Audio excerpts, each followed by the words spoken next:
You are listening to the Cattle Call Podcast. This is the place where computer-aided design and drafting meets humor and practicality, with a touch of business acumen thrown in for fun.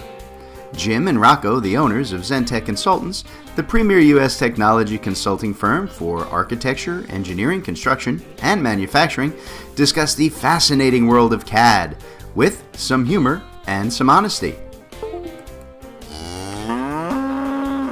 The Cattle Call Podcast. Hello, everybody, and welcome to another episode of the Cattle Call Podcast with Jim and Rocco from Zentek Consultants. I am Jim, your host with the froggy voice today, and with me, as always, is my partner. It's Rocco. Rocco. Still just plain Rocco. You didn't give me anything more. Give me your EO response. So you know what that means, Rocco. That means your punishment comes. You've got to listen to the engineering joke of the week. No, you're going to have to guess in on this? He's got to suffer through it too. It's your fault. Right? So here it is. Engineering joke of the week. How many software engineers does it take to change the light bulb, Rocco? 2.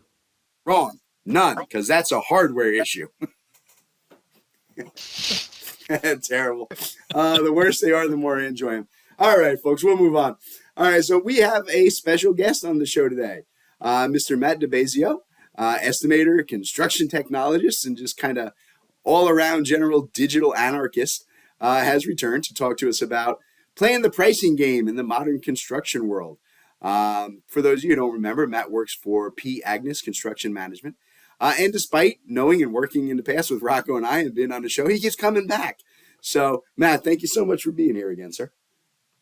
Thank you for having me. I'm glad to be here, guys. You don't give yourselves enough credit. Hey, listen, I have Rocco telling me all day that I just need to stop talking so much. So I assume between him and my wife, I'm developing a complex.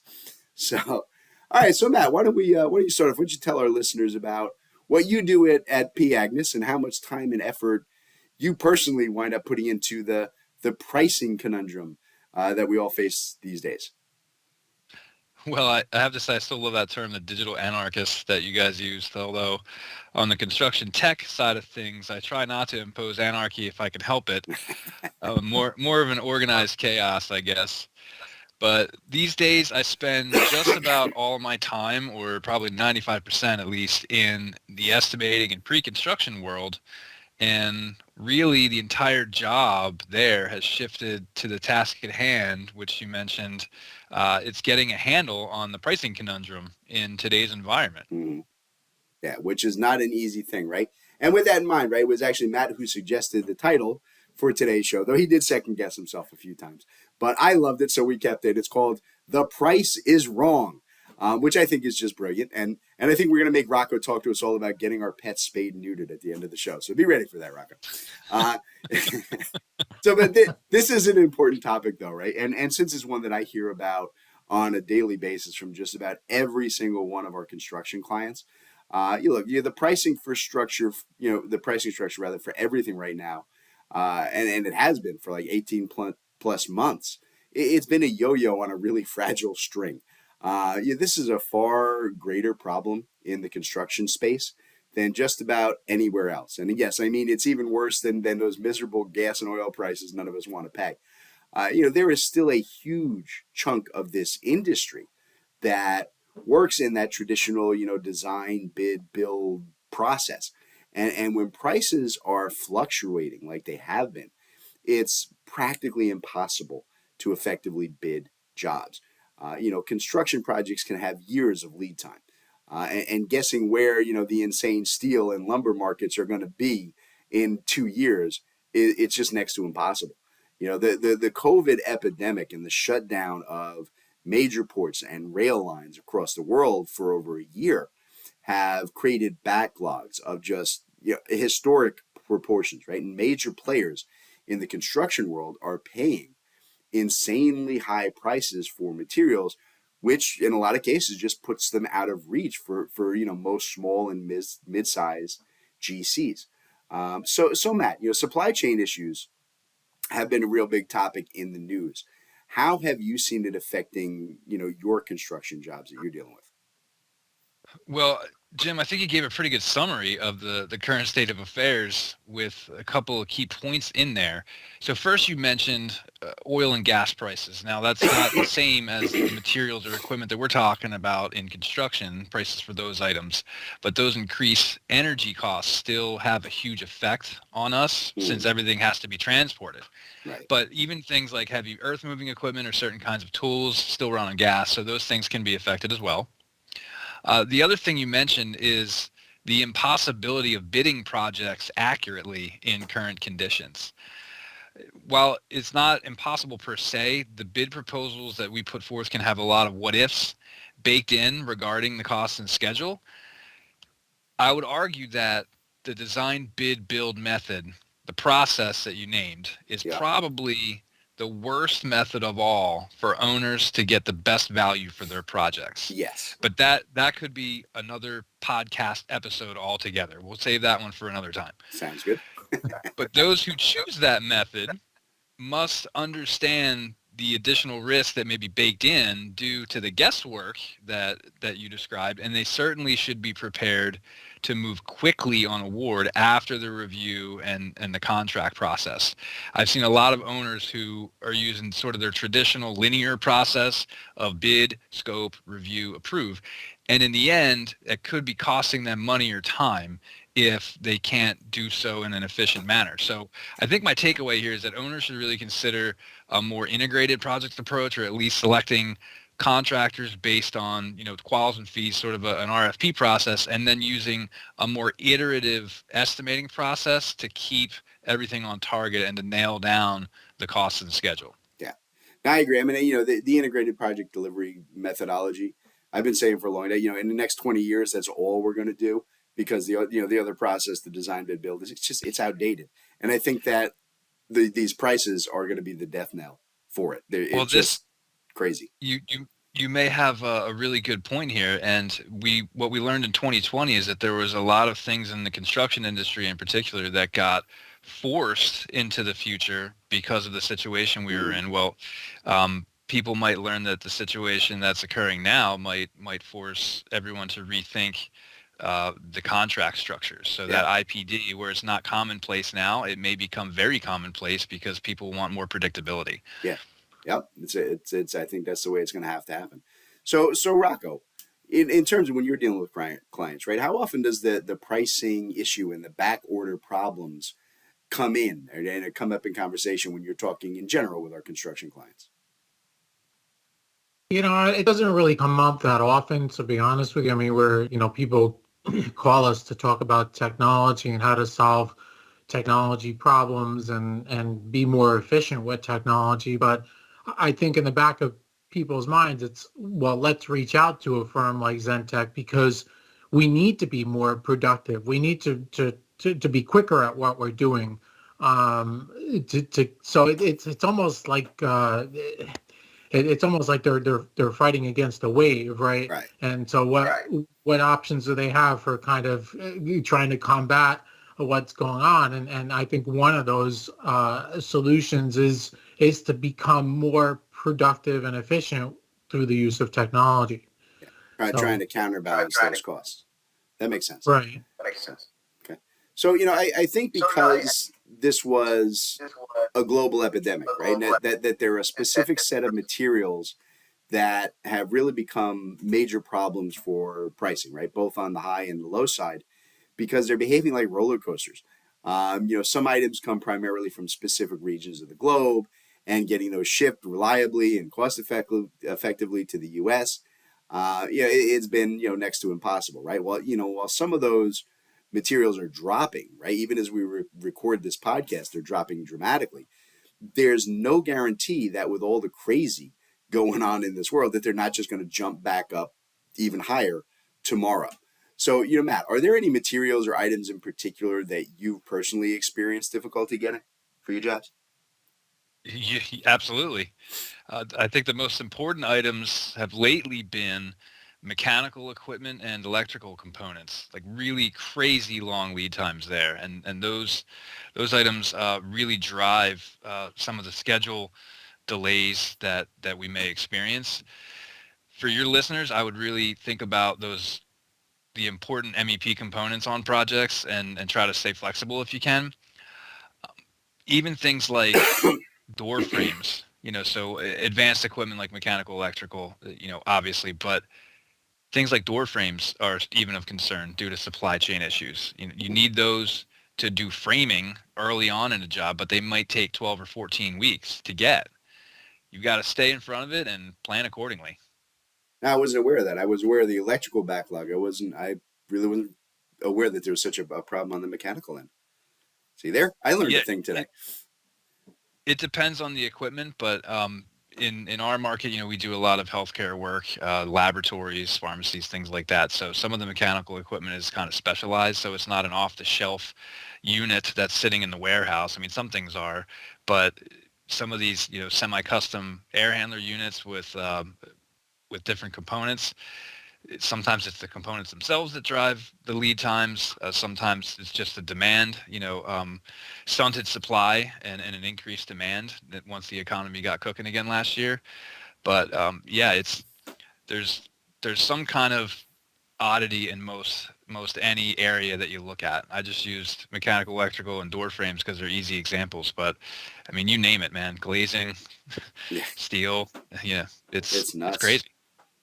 Okay, so look, while COVID was, I think a major factor, obviously, right, in all of these price fluctuations and delivery delays, it's not the only one. Things like the war in the Ukraine, and then national and international political discord, and long-term neglect of needed infrastructure, and 100 other items are all kind of taking a toll on our ability to price and estimate construction projects. And now, I'm absolutely not going to get into the blame game here today, saying it was, this guy or this country or that party. But the truth is that things like inflation are really, I think, hampering us as an industry during what should really be one of the biggest growth booms we've had in history, based on the massive infrastructure spending that the federal government's pushed forward in the last year and a half. So Matt, inflation, right? That's another real hot button term these days. How has construction been affected by those price increases? Yeah, it certainly is a hot button term, along with some of the other topics that you mentioned there. But there's other terms that get thrown around also. Hyperinflation or deflation or stagflation. Now, I am not an economist, or even am I very smart at all. So I'm not going to try to explain. One on TV. He plays one on the podcast. I'm not going to try to explain in depth what each of those things means. But I think mostly let's focus on the first one, inflation, which we correlate with increasing costs of things. And that's clearly visible in our construction industry and really everywhere. But the other terms should maybe get some notice too, because I think that the cycle we're experiencing now could change really, really quickly and surprise just as much. You mentioned a couple of questions ago that some of these items are dropping even as, we're here talking together, and there's just no guarantees. It's very unpredictable. So I think that's just something else other than the inflation. Keep an eye on kind of the reverse cycle as well on certain things, because that could affect things in additionally negative ways. Yeah. It's when you're bidding on what you think is going to go up, it makes a big difference when it drops through the floor. It's like you said, it's a roller coaster. It's crazy. All right. So now then the owners are not they're not upset because everything's costing more than they had allotted for. Now they're upset because if they had waited, they would have gotten a better deal. They'd have gotten it at a quarter of the cost. So it's a no-win scenario. All right, so let's take a quick break here to hear from today's sponsor. And when we get back, I want to get into how Matt and the folks over at Agnes are effectively addressing these pricing issues. All right, so stand by, folks. We'll be back in just a minute with more of the Cattle Call Podcast. All right, everybody, today's Cattle Call Podcast is being sponsored by Solid Space. That's Solid Space with a 3 instead of the E at the end. Solid Space is a QA/QC analysis and variance reporting solution. It compares your 2D and 3D design models to your construction site laser scans. And what it does is it will identify to within a 16th of an inch any construction errors or misplacements as they occur. We can generate the reports that you're going to need to see where you have flaws in the construction site within 12 hours, instead of waiting to find out about them months down the road when it's going to cost you 10 times as much to fix. All right, look, folks, a slight variation at the beginning of any job can cause countless delays and cost tens, even hundreds of thousands of dollars in rework over the life of a construction job, and Solid Space will help you avoid that. So Rocco, why don't you tell folks how do they find out about Solid Space and how they can get working with us? Yeah, you can actually hit up our website, of course, zentechconsultants.net. You can see sample variance reports there if you'd like to take a look. And reach out to us. We'd be happy to set up a demo. The demo's really not that long, and we can talk through any of your questions or concerns. So hit up our website, check out, there's an awesome video that Jim did. Always awesome when Jim does it. Oh boy. So check out our website, give us a ring, 866-824-4459, or drop us an email, sales@zentechconsultants.net. There you go. Solid Space, folks. Trust me when I tell you that this is the one system that everybody out there who's in the construction field, you need this one.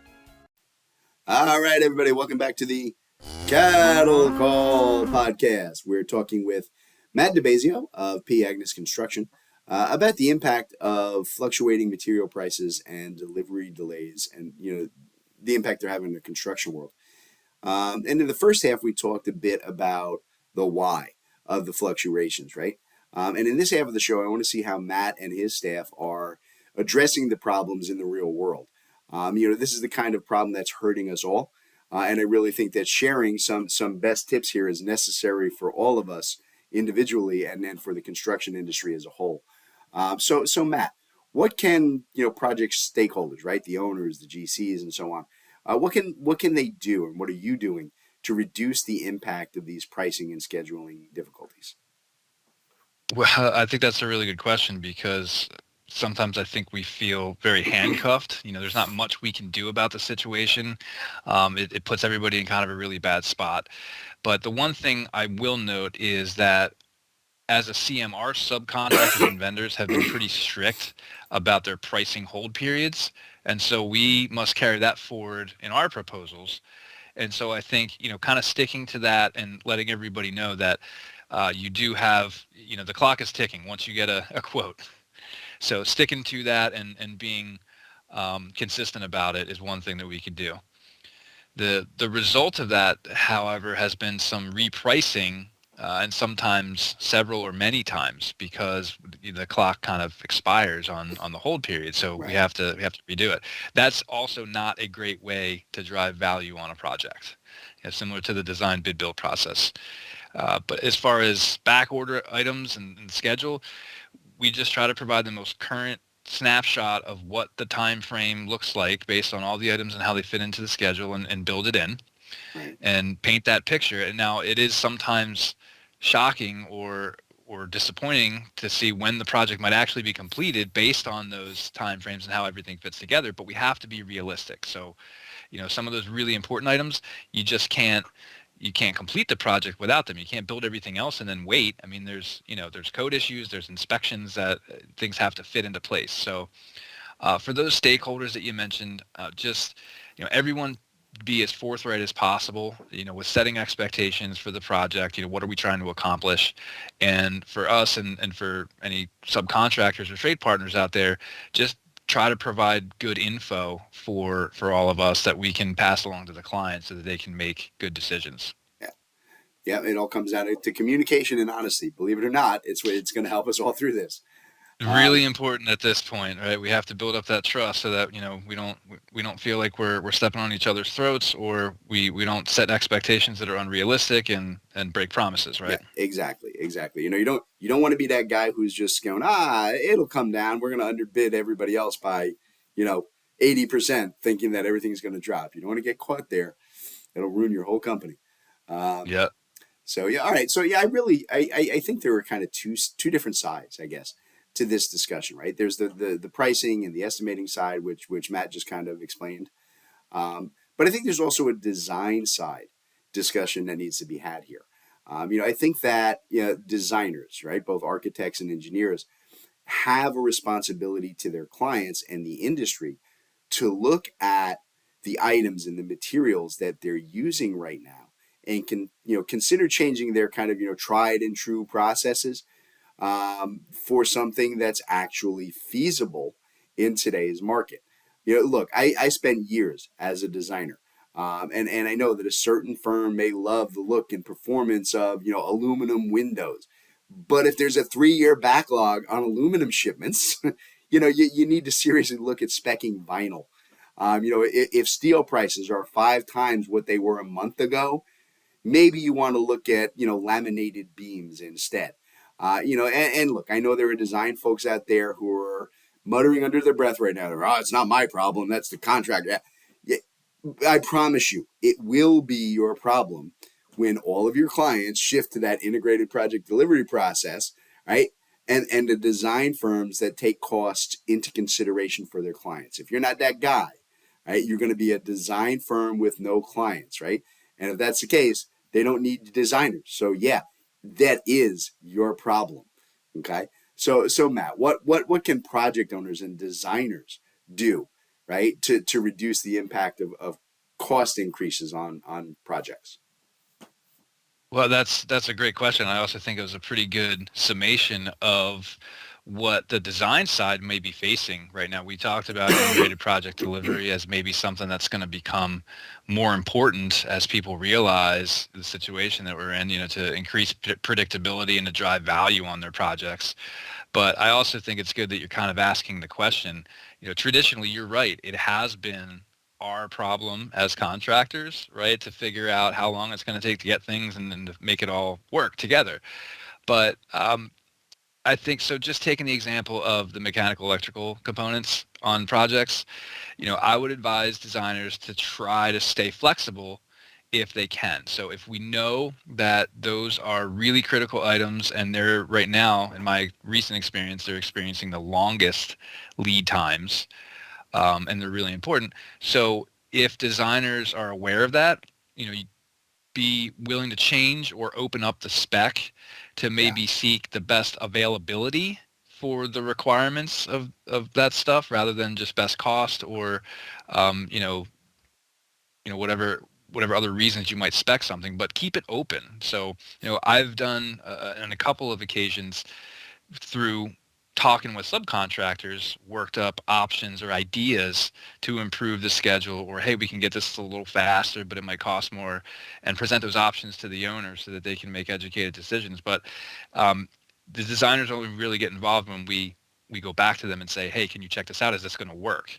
Right. But, maybe get in front of that a little bit and come up with some options on your own, knowing the situation.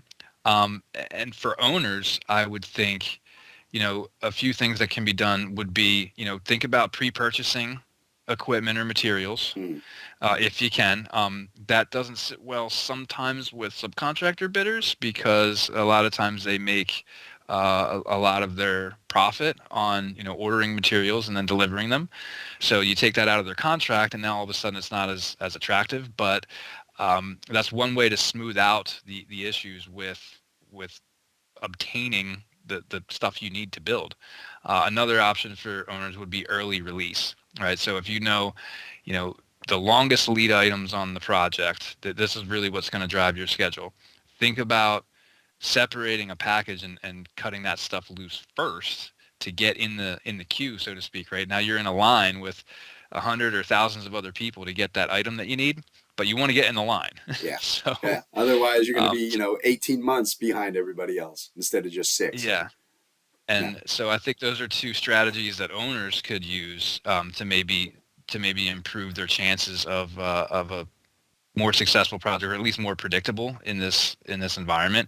But getting back to what I mentioned before, one of the things is just that the process.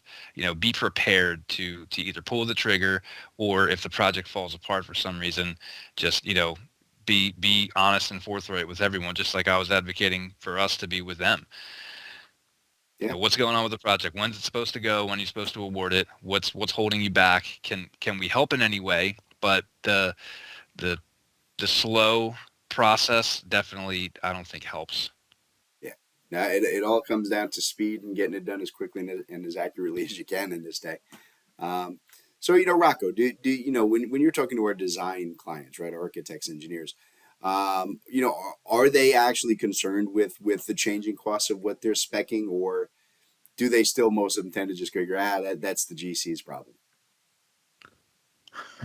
They're concerned. They're just struggling to keep up with everything. Um, I think it comes down to productivity again from a lot of their perspectives. It's not a daily discussion, but when on a few occasions where it does come up, it's they're so swamped. They feel like they can't get their heads above water. So that's a problem in itself, right? And just trying to find staff and people that are willing to work and work hard. Isn't it great? We have no staff, no materials. We can't tell what the price is, and we want the jobs done tomorrow. Awesome. What a great place to be working in right now. Yeah. Oh, it is crazy. But look, folks, so I am not working active construction jobs on the daily anymore. And I figured, while Matt was here, I get more of a real-time look at the pricing market, I guess, as it stands today, right? Reading papers and trade journals like I do, it only gets me so much info. So Matt, what are the materials or items in particular that you've experienced very rapid increases or anything notable as far as the most increased building components recently? Well, I already kind of went over the mechanical electrical stuff, so I'll lay off of that. And truthfully, the price increases on those things wasn't terribly notable. I mean, I think if you look at the numbers, at least the numbers that they're feeding us, the published numbers on inflation rates, I would think that those are probably close to the average. Mm-hmm. But things like flooring materials, right? Anything that's made out of vinyl, so VCT, right? Sheet vinyl flooring, luxury vinyl tiles, all the rage now with designers. But the vinyl is a petroleum product, so that gets back to the item that you're talking about with oil, right? So it's not just transporting it, but actually manufacturing it. Those products are made from petroleum because they're a form of plastic. Yep. So that was one thing that's increased certainly, and also it's tough to keep up on the increases. We recently got a nasty gram from a supplier regarding glass and glazing products, right? So it's the glass, but it's also aluminum for storefront and framing. I think I mentioned doors and door frames, Yep. door hardware. Those were things in the past that 4 to 6 weeks. It was so cookie cutter. You could set a clock by it. You order it, you get it in that time. Well, now, not only the time but the increase. I think that's one of the lesser discussed items. So you asked for notable. I want to say door hardware had increased by like nearly 50%. That's a crazy jump, right? So that's a lot. Those would be my notable items. All right. Sorry, I had to mute myself to cough. I apologize. All right. So look, I think, without question, the hardest part in all of this conversation isn't, where we are today, but where we will be tomorrow or 6 months from now.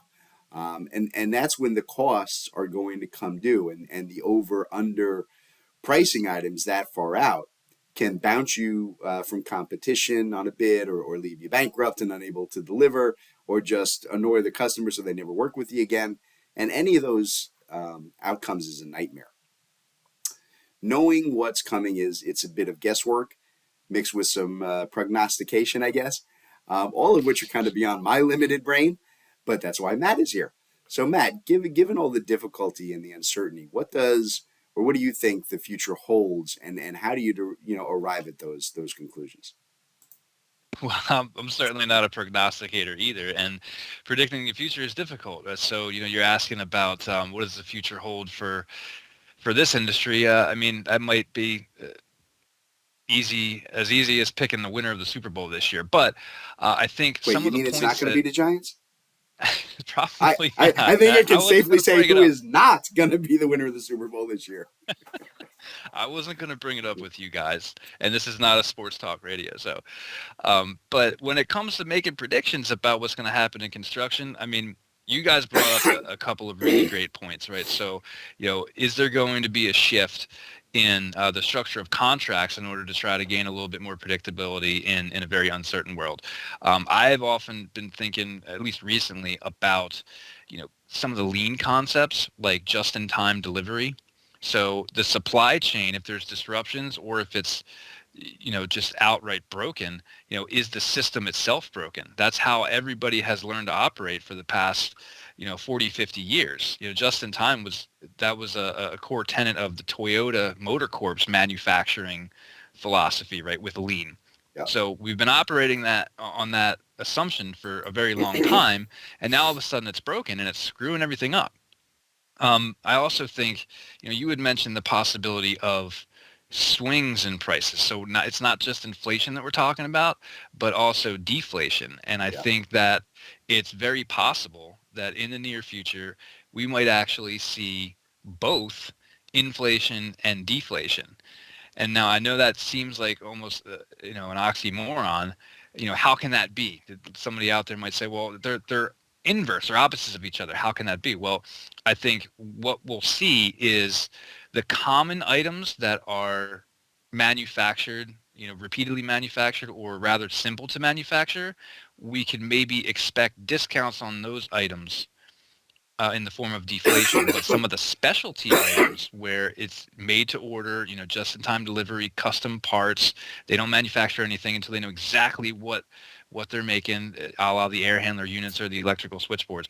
Those specialty items will continue increasing due to all the factors that we previously discussed. Now, one of the factors that I think we don't know is how much inflation will we actually have, right? That's one of the contributing factors to the prices question. Inflation meaning will be probably hard to control unless there's some extreme tightening in the financial, the central banks, and thus plunging us into a recession. Some of the unspoken factors, you had mentioned political turmoil, but something like sanctions, right? Yeah. That also affects the pricing and availability for some of these materials because they're coming from overseas. We had the transfer switch that comes from Belgium. I read a story recently about the Nord Stream pipeline it was a planned shutdown. It wasn't a shutdown like because somebody's mad at another country or something, but they had a turbine that needed to be repaired, and they sent it to Canada because there was a company that specialized in either the turbine itself or the parts that were needed, and the company was technically not able to return the turbine back into operation because of sanctions. Oh. Right? It was a jurisdictional thing. So it almost seems like some of these psychological and political problems that you had alluded to earlier that are going on in the world, sometimes people are looking for reasons not to cooperate. So I felt like one of the messages I wanted to convey here in the discussion is, number one, cooperation between all of us that are working in the industry, owners, designers, and contractors. But also, that you asked me for my prediction or my prognostication. I think it could be very different still and happen pretty quickly. There's this thing called the bullwhip effect where it just swings really, really hard in the other direction. And it's all a supply and demand game, right? There was, I think, some artificial demand created last year. Once things got cooking again, there was some stimulus, the infrastructure spending that you mentioned, right? So that artificial demand outweighed the stunted supply, and that led to the conditions that we're seeing now. Well, people tend to be reactionary. So the people that are manufacturing materials say, oh, man, we have all these orders that we can't fill. We've got to ramp up production. Or, some of the supply chain issues that get resolved, such as the cargo ports, things like that, all of a sudden, now that stuff's available. Well, now you have an oversupply, and thus prices will come down. Right? The supply catches up due to the reactionary nature of suppliers based on the artificial demand that was created. Right? Yeah, absolutely. So I just think that there's more turmoil coming. I think that's my prediction, is that it's very uncertain, but it might not be in the way that everybody expects, where it's just going to keep going up and up and up. It might swing hard in the other direction, and everybody's going to be sitting around scratching their heads on that one too. Yeah, holding a lot of stuff going, what do we do now? And it's such an intricate system. It's crazy how it all interacts. Yeah, it was in perfect balance until about 2 years ago, right? Everything was running smoothly, and we almost took it for granted. The supply chain, that just in time, right? It was revolutionary, and it made all of our lives pretty easy and convenient. We could get whatever we wanted whenever, and now that's not the case, and it's tough, man. Yeah, now it's having a huge impact. So, all right, folks. So that's not a particularly happy topic for our industry, I guess. But I hope that Matt's input on today's episode of The Price is Wrong, I hope that at least helps everybody start thinking proactively, right, and moving your bidding and design processes in the right direction. So Matt, before we wrap it up here, is there anything else that I was just too dumb to ask you about that you want to talk about today? Well, you did bring up football season and Super Bowl, the NFC. So other than that, I think you covered everything, Jim. There you go. Good job, man. Nice, cool. I've really enjoyed being here. As always, thank you guys so much. Man, we really appreciate you taking the time, right, to answer all our questions. It's always a pleasure to have you on, sir. All right, so we're going to get out of here, folks, and we will catch you next time on the Cattle Call Podcast. All right, everybody, today's Cattle Call was brought to you courtesy of Zentech Consultants. That's Rocco and I. Zentech Consultants works with design and manufacturing firms to help our clients purchase and implement the software that they need in these complex industries.